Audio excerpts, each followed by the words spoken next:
میرے انتہائی واجب الاحترام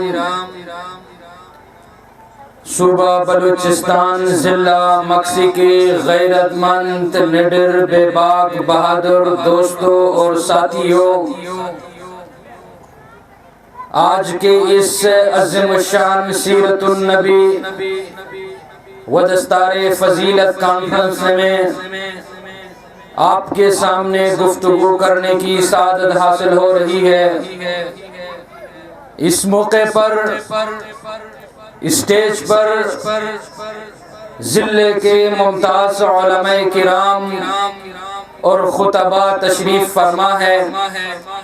میری مراد شیخ الحدیث حضرت مولانا محمد ابراہیم مکسی صاحب دامت فیوزہم، اور اس کے ساتھ حضرت مولانا سید عبد الرحیم صاحب کراچی سے آئے ہوئے، حضرت مولانا کمران حیدر ہزاروی صاحب دامت برکاتہم العالیہ چند ہی لمحوں بعد آپ کے سامنے مخاطب ہوں گے۔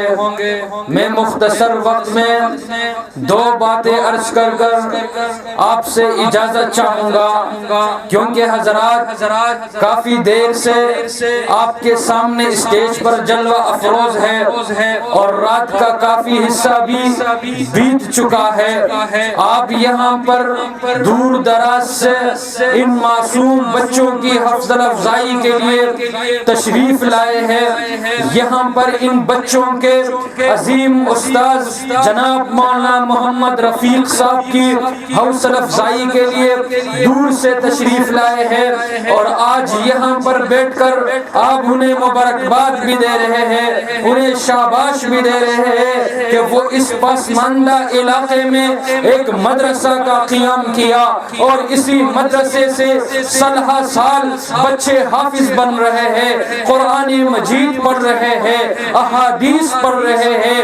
اسی مسجد میں، اسی مدرسے میں دین کا کام ہو رہا ہے، قرآن کا کام ہو رہا ہے، اسلام کا کام ہو رہا ہے، اللہ کا نام بلند ہو رہا ہے، نبی کریم صلی اللہ علیہ وسلم کا فرمان یہاں سے پھیل رہا ہے، دین کے داعی یہاں سے تیار ہو رہے ہیں، دین کے مجاہد یہاں سے تیار ہو رہے ہیں، دین کے مبلغ یہاں سے تیار ہو رہے ہیں۔ جل مکسی کے غیرت مند لوگوں، آپ بڑے خوش نصیب ہو، آپ کے اس پسماندہ علاقے میں قرآن کریم کا وہ کام ہو رہا ہے، وہ عظیم کام ہو رہا ہے جو شہروں میں بھی ایسے نظم و ضبط کے ساتھ دیکھنے کو نہیں ملتا۔ رات کے اس پہر آپ یہاں تشریف فرما ہے، مجھے بتاؤ کوئی اس محبت کا کیا جواب ہوگا کہ آپ اتنے دور سے پیدل چل کر آئے، کوئی گاڑیوں میں چل کر آئے، کوئی موٹر سائیکل میں چل کر آئے، ان بچوں کو مبارکباد دینے کے لیے آئے۔ یہ آپ کے دین سے محبت کا ثبوت ہے، یہ آپ کے دین کے ساتھ محبت کا ثبوت ہے، اور آپ تشریف لائے ہیں، پروگرام کامیاب بنا رہے ہیں۔ میں آپ کو بھی، اس علاقے کے مغذزین کو بھی، اور مولانا رفیق صاحب کے معاونین کو بھی مبارکباد پیش کروں گا، اور امید کروں گا کہ انشاءاللہ العزیز یہ کام جاری رہے گا، یہ کام ساری رہے گا، اور قیامت کے دن تک جاری رہے گا انشاءاللہ۔ آپ نے صوبہ سندھ کے معروف خطباء کی جو ہے خطاب سنا، ان کے ایک اپنے انداز ہے، ان کے ایک اپنے خطبہ ہے۔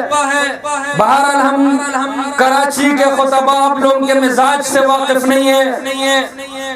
میں یہاں پر کافی دیر سے مولانا عبد الجبار حیدری صاحب کا خطاب سن رہا تھا، البتہ مجھے سندھی اور بلوچی زبان یاد نہیں، لیکن سن کر محسوس کر رہا تھا کہ آج یہاں پر کچھ بڑا ہو رہا ہے، کوئی بڑے کام کی تعریف ہو رہا ہے، اس کام کی تعریف ہو رہا ہے جس کام کو پیغمبر دو جہاں صلی اللہ علیہ وسلم سے چند لوگوں نے ایک عظیم دین جماعت کے شکل میں پوری دنیا میں پھیلایا ہے۔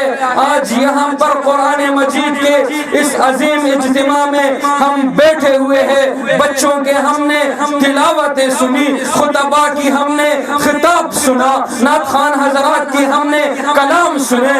مجھے بتاؤ یہ وہ قرآن مجید ہے جو جبرائیل علیہ السلام نے پیغمبر دو جہاں، سرور کائنات، رحمت کائنات، جلال کائنات، پیغمبر دو جہاں صلی اللہ علیہ وسلم تک پہنچایا تھا۔ پیغمبر دو جہاں صلی اللہ علیہ وسلم نے اس کلام کو دار ارقم میں صحابہ کرام کو اپنے سامنے بٹھا کر پڑھایا تھا۔ وہ صحابہ کرام جنہوں نے اس قرآن کو اپنے سینے میں محفوظ کیا، جنہوں نے اس قرآن کو اپنے سینے میں محفوظ کر کے پوری دنیا کے اندر اس قرآن کو پھیلایا ہے۔ آج مشرق میں بھی یہ قرآن پڑھا جا رہا ہے، مغرب میں بھی قرآن پڑھا جا رہا ہے، شمال میں بھی قرآن پڑھا جا رہا ہے، جنوب میں بھی پڑھا جا رہا ہے۔ مجھے بتاؤ وہ کون لوگ تھے جنہوں نے پیغمبر دو جہاں صلی اللہ علیہ وسلم سے اس کلام کو لیا، اپنے سینے میں محفوظ کیا اور چار ڈنگے عالم میں اس کو پھیلا دیا۔ آج یہاں پر جل مکسی میں وسائل موجود نہیں ہے، یہاں پر پانی کا مسائل ہے، یہاں پر روڈ کا مسائل ہے، یہاں پر اشیاء خوردنوش کے مسائل ہے۔ یہ زمانہ ہے، ایک وہ زمانہ تھا، اس زمانے میں پانی نہیں تھا، اس زمانے میں سڑکیں نہیں تھی، لیکن وہ صحابہ کرام جن کے گھوڑے کا رخ مشرق کی طرف تھے تو ادھر ہی چل پڑے، شمال کی طرف تھے یہاں چل پڑے، جنوب کی طرف تھے تو یہاں چل پڑے۔ راستے میں ان پر مشکلات آئی، بیماریاں آئیں، گھوڑے مر گئے، پیادل چلنے پڑے، اونٹ زخمی ہوئے، پیادل چلنے پڑے۔ کیوں چلے؟ اس دین کو لے کر چل پڑے، نبی کریم صلی اللہ علیہ وسلم کے فرمان کو لے کر چل پڑے، پہاڑوں کو چیرتے ہوئے، سمندروں کو عبور کرتے ہوئے وہ بلوچستان کے پنجگور میں پہنچ گئے، وہ سندھ کے سکھر اور روڑی میں پہنچ گئے، وہ خیبر پختونخوا کے پشاور میں پہنچ گئے۔ کیوں آئے تھے؟ اللہ کے دین لے کر آئے تھے، نبی کا فرمان لے کر آئے تھے۔ آج یہاں پر اذانوں کی صدائیں بلند ہو رہی ہے، آج یہاں پر قرآن مجید اپنے اصل حالات میں 1400 سال بھی موجود ہے۔ 1400 سال گزرنے کے بعد نہ اس کے ایک آیت میں کوئی تبدیلی آئی، نہ سورت میں کوئی تبدیلی آئی، نہ نقطے میں کوئی تبدیلی آئی، نہ ترجمے میں کوئی تبدیلی آئی۔ 1450 سال پہلے جو قرآن پیغمبر دو جہاں نے صحابہ کو پڑھایا تھا، وہ قرآن مجید مولانا رفیق نے اپنے شاگردوں کو پڑھایا، نقطے میں کوئی تبدیلی نہیں ہے، ترجمے میں کوئی تبدیلی نہیں ہے۔ کیا عظیم لوگ تھے، انہوں نے کیا عظیم قربانی دیا تھا۔ وہ ٹیکنالوجی کا دور نہیں تھا، اس زمانے میں موبائل نہیں تھے، اس زمانے میں ریکارڈنگ کا کوئی سسٹم نہیں تھا، اس زمانے میں کوئی اور جدید ٹیکنالوجی نہیں تھی۔ یہ وہ صحابہ کرام تھے، وسائل کی کمی کے باوجود انہوں نے وہ قربانی دے دیا، قیامت کے دن تک قرآن پڑھا جائے گا اور صحابہ اور ثواب صحابہ کرام کو بھی ملتا جائے گا انشاءاللہ۔ وقت انتہائی مختصر ہے، بزرگ علماء تشریف فرما ہے۔ میں ایک اور بات کہہ کر پھر اجازت چاہوں گا۔ پیغمبر دو جہاں صلی اللہ علیہ وسلم نے دنیا سے جانے کے بعد وہاں کے مشرکین و منافقین اور کفار نے کہا کہ دین کا کام رک جائے گا۔ کیوں؟ پیغمبر دو جہاں محمد رسول اللہ صلی اللہ علیہ وسلم دنیا سے چلے گئے، یہ ان کی بھول تھا، کیونکہ اللہ رب العالمین نے اس پیغام کو پوری دنیا میں پھیلانا تھا۔ انہوں نے وہ جماعت تیار کر کے دی تھی کہ پوری دنیا میں یہ پیغام پہنچتا جائے گا، لیکن رکے گا نہیں۔ مشرکین و منافقین اور کفار کی یہ بھول تھا۔ جب بات صحابہ کرام نے متفقہ طور پر حضرت ابو بکر صدیق رضی اللہ تعالی عنہ کو اپنا خلیفہ مقرر کیا، اپنا حکمران مقرر کیا، یہ وہ ابو بکر صدیق ہے جنہوں نے 11 لاکھ مربع میل پر اسلامی سلطنت کا جھنڈا لہرایا ہے۔ حضرت ابو بکر صدیق رضی اللہ تعالی عنہ کے بعد لوگوں نے کہا کام اب رک جائے گا، لیکن بعد جا کر حضرت عمر ابن خطاب کے حکمرانی پر آ گئی۔ کیا. حضرت عمر خطاب نے جب خلافت کا تخت سنبھالا بات یوں نہیں رہی, اس نے اسلامی سلطنت میں ایران کا اضافہ کر دیا. انہوں نے ایران کا تختہ الٹ کر 22 لاکھ مربع میل پر اسلام کا پرچم لہرایا. حضرت عمر رضی اللہ عنہ کو جب دشمنوں نے نماز کی حالت میں مسجد میں شہید کیا, دشمنوں نے سمجھا تھا عمر کا خون بہا ہے, اور دشمنوں نے سمجھا تھا عمر دنیا سے چلا گیا, یہ کام رک جائے گا, اب تو نہیں پھیلے گا, 22 لاکھ مربع میل تک یہ کام محدود ہوگا. لیکن بات حضرت عثمان غنی مسلمانوں کے تیسرا خلیفہ پیغمبر دو جہاں صلی اللہ علیہ وسلم کے داماد, جنہیں جامع القرآن کہا جاتا ہے, انہوں نے قرآن کو جمع کیا ہے, وہ حضرت عثمان جنہوں نے 44 لاکھ مربع میل پر اسلامی سلطنت کا جھنڈا لہرایا. اور بات یوں نہیں رہی, یہ سلسلہ چلتا رہا. حضرت علی کا دور آیا, حضرت حسین کا دور آیا, اور بات جاتے ہوئے امیر سیاست, امیر شام, امیر المومنین حضرت امیر معاویہ رضی اللہ تعالی عنہ کے خلافت پر آئی. حضرت امیر معاویہ نے 64 لاکھ 65 ہزار مربع میل پر اسلام کا پرچم لہرایا, اسلام کا پرچم لہرایا, اسلامی سلطنت قائم کی. اور یہ سلسلہ آج بھی جاری ہے, اور قیامت تک دین کا کام ہوتا رہے گا, قرآن کا کام ہوتا رہے گا, یہ مدارس قائم رہیں گے, مجاہد تیار ہوتے رہیں گے, مبلغین تیار ہوتے رہیں گے, حفاظ تیار ہوتے رہیں گے, فضلاء تیار ہوتے رہیں گے. یہ نہ کل رکا تھا نہ آئندہ رکے گا. آج جلمکسی میں 3 بچوں نے قرآن یاد کیا, اگلے سال انشاءاللہ 10 بچے یاد کریں گے انشاءاللہ. اونچی آواز سے کہ انشاءاللہ. ہر کوئی اپنے ایک ایک بچے کو حافظ قرآن بناؤ گے یا نہیں بناؤ گے؟ اونچی آواز سے بناؤ گے یا نہیں بناؤ گے؟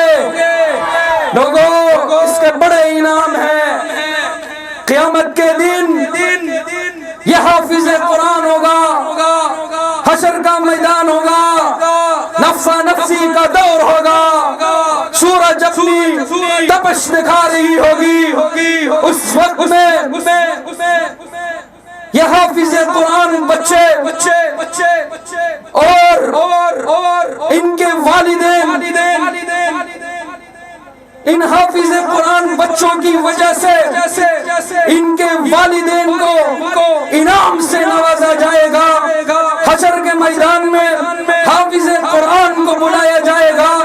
رب العالمین کہے گا, اے میرے محبوب, آپ نے دنیا کے اندر راتوں کو اٹھ کر قرآن پڑھا ہے, آپ نے دن کے نہیں کھیل کر آپ نے قرآن پڑھا ہے, آپ نے اپنے شرارتوں کو چھوڑ کر اپنے آپ کو مسجد و مدرسے تک محدود کر کے آپ نے قرآن پڑھا ہے, آپ نے انہیں یاد کیا ہے. میں آپ کو اکیلا نہیں چھوڑنے والا, آپ انتظار کریں, آپ کا انعام ملے گا. اللہ رب العالمین نے روزے کا ثواب متعین کر کے آپ کو بتایا, ایک روزہ رکھو گے یہی ثواب ہے, ایک نماز پڑھو گے یہی ثواب ہے, آپ نفل پڑھو گے یہی ثواب ہے. لیکن قرآن مجید کا جو حفظ کر رہے حافظ قرآن کا ثواب نہیں بتایا.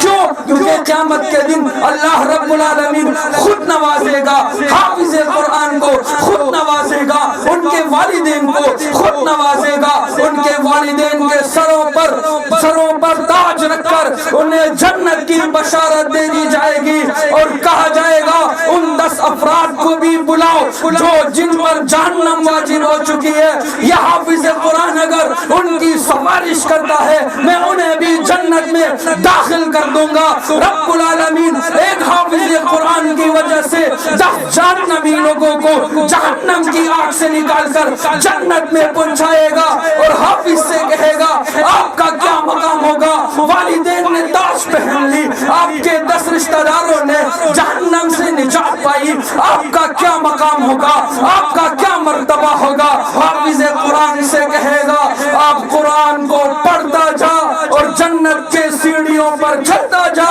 جہاں والناس ہوگی وہی تیرا مقام ہوگا.